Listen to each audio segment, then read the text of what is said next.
Welcome to This Explainer on the bizarre and honestly sometimes terrifying glitches your brain experiences every single night.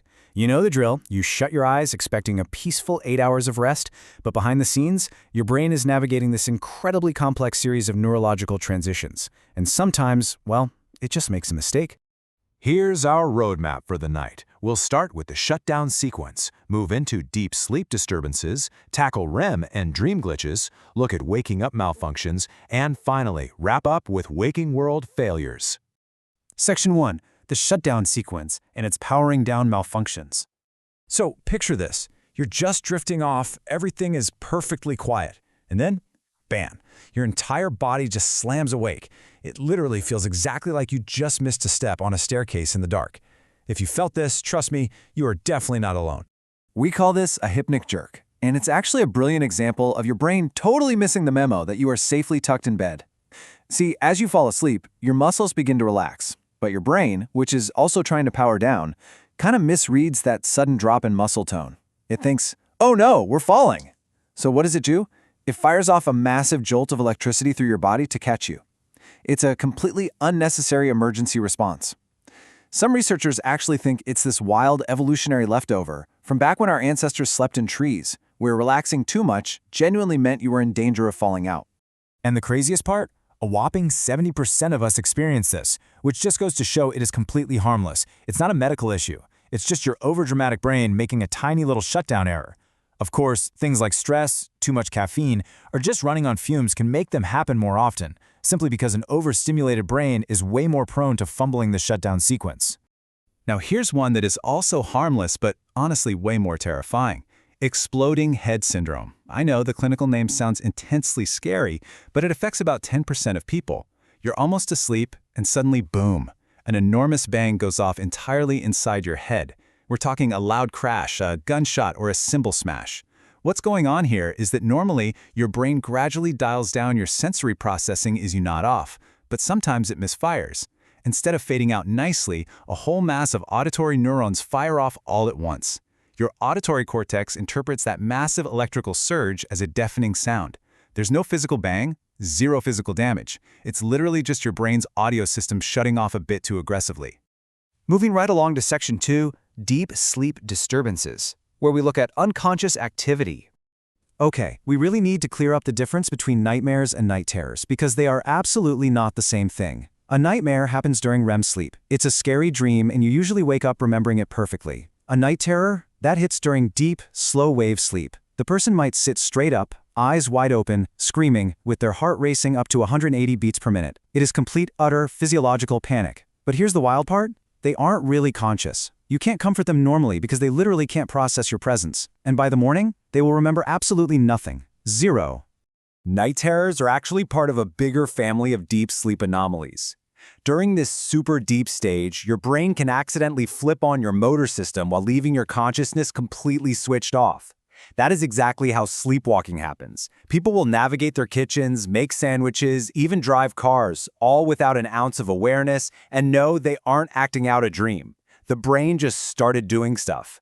Then we have confusional arousals, where someone is jerked awake from deep sleep and just acts totally out of it, operating with severe cognitive impairment. Oh, and sleep talking?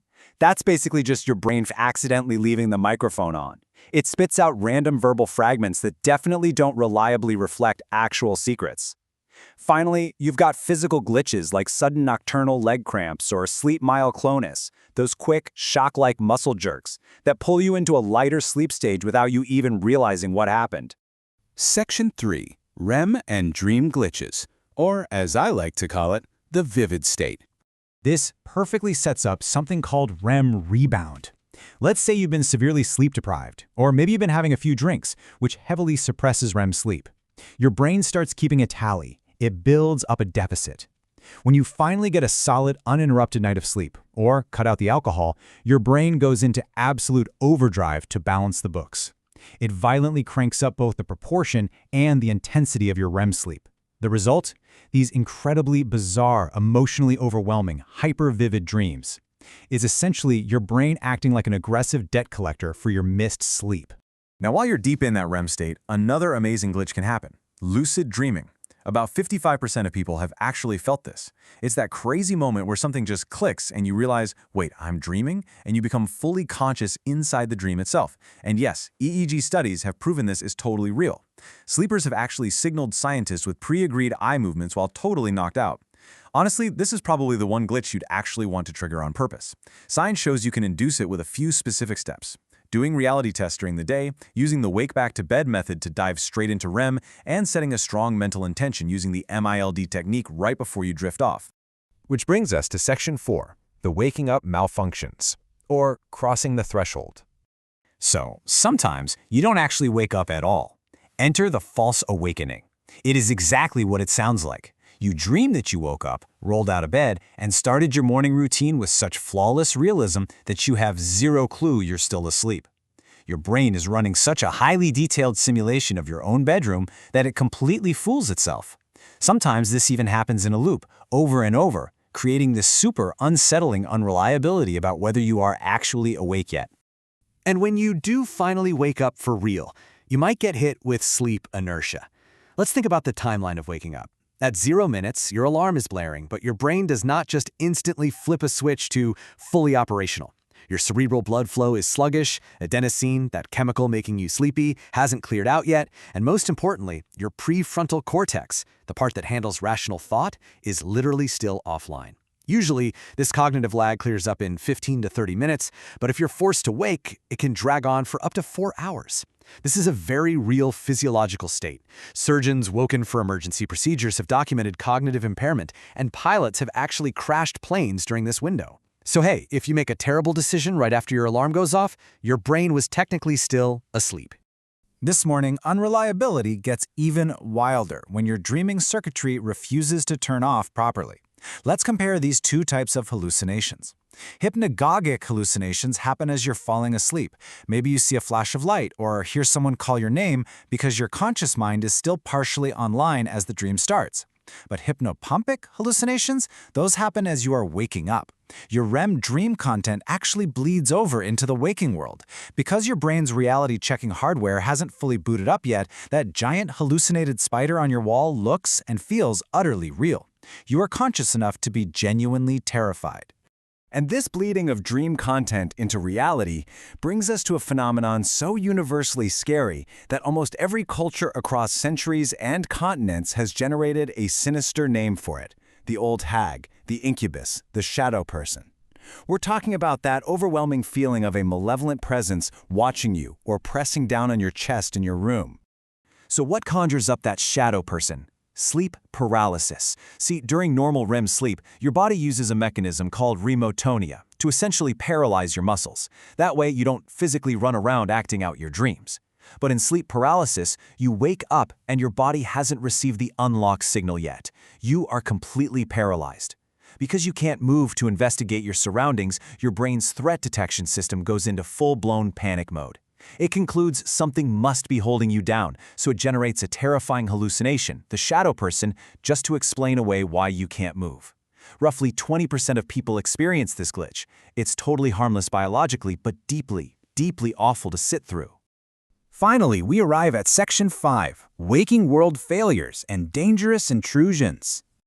Now, this is where sleep glitches stop being quirky and start becoming genuinely dangerous. Studies show that involuntary microsleeps can kick in after being awake for just 17 hours. Think about that. For a lot of us, that is literally just a standard long day.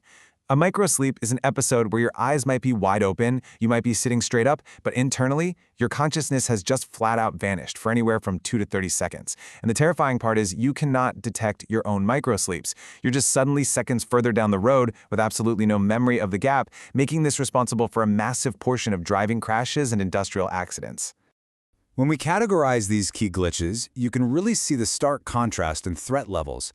Having a massive simulated cymbal crash in your head during the shutdown sequence? Completely harmless. Sleepwalking during deep sleep? Mostly harmless unless you trip over something, but a 2-second microsleep while you're wide awake? Highly dangerous, simply because your conscious control has entirely disappeared without your permission. So, the next time your brain glitches in the dark, will you be terrified, or will you recognize the biological misfire for what it is? By understanding the exact neurochemistry and the structural mechanics behind these strange events, you can actually turn that fear into fascination. But it really does leave you wondering, if our brains can conjure up shadow figures, fake mornings, and explosive sounds all because of a tiny timing error during sleep, what other bizarre shortcuts is our perception taking when we're supposedly wide awake? Thanks for joining me on this explainer. I hope you sleep well tonight.